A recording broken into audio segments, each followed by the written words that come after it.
చూడు లాంగ్లో first important ఏముంది ఇక్కడ, మర్చెంట్ బ్యాంకింగ్ ఏంటి, what are the services of it.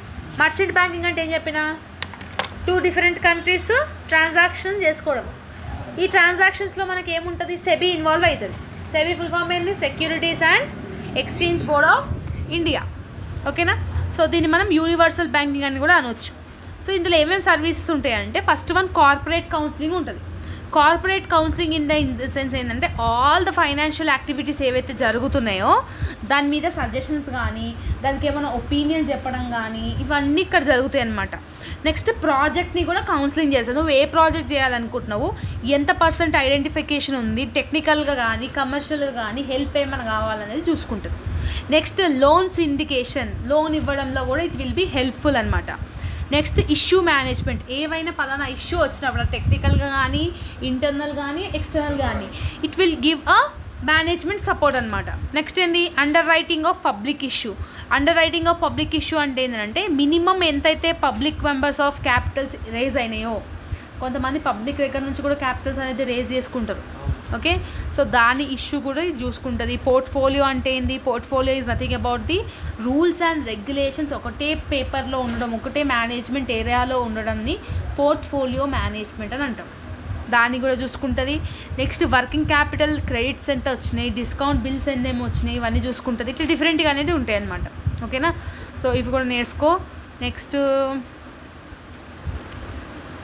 Problems ఏమేమి ఉంటాయి, లైట్ రిపీట్ కాదు, రిపీటెడ్ అయినా మాత్రమే చెప్తున్నా.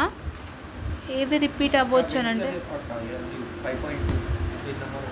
క్వశ్చన్ ఏంది, వెంచర్ క్యాపిటల్. వెంచర్ క్యాపిటల్ అంటే ఏంది చెప్పినా కదా. వెంచర్ క్యాపిటల్ అంటే ఫర్ ఎగ్జాంపుల్ నేను నీకు అమౌంట్ ఇస్తున్నా, ప్రజెంట్ ఉన్న టెక్నాలజీ కంపెనీస్లో ఏ కంపెనీ మీద పెడితే నువ్వు ఎక్కువ ప్రాఫిట్స్ జనరేట్ అవుతాయి అనేదే వెంచర్ క్యాపిటల్ అనమాట. మనీ ఏం చేస్తుంది, ప్రొఫెషనల్కి ఇన్వెస్ట్ చేయమని చెప్పిస్తుంది. వాళ్ళు ఏం చేస్తారు, ర్యాపిడ్గా ప్రజెంట్ ఏ కంపెనీస్ ఎక్కువ గ్రో అవుతున్నాయి దాని మీద ఇన్వెస్ట్ చేస్తారు.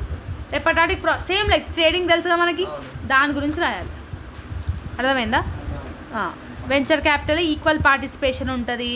మళ్ళీ లాంగ్ టర్మ్ ఇన్వెస్ట్మెంట్ అనేది మనం చేసుకుంటాము. Participation in management, co promoter మనం కూడా.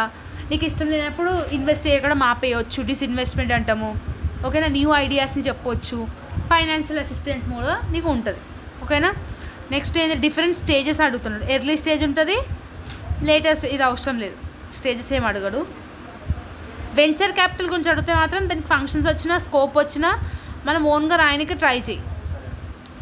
Next leasing important bro. Leasing ఉంది కదా, types of lease 23 question number.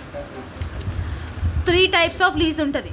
ఓకేనా. లీజింగ్ అంటే ఏంది, ఒక పర్సన్ ఇంకొక పర్సన్ అగ్రిమెంట్ చేసుకొని ఆ పలానా ప్లేస్ని 1 year 2 years 5 years 10 years వరకు లీజ్ తీసుకోవడం.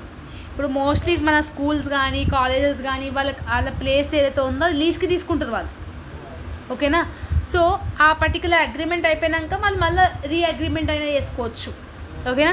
సో ఈ టైప్స్ ఆఫ్ లీజ్లో మొత్తం 3 ఉంటాయి, financial, operating, other type of lease. Financial lease అంటే ఏంది, క్యాపిటల్ లీజ్ అని కూడా అనొచ్చు. ఓకే.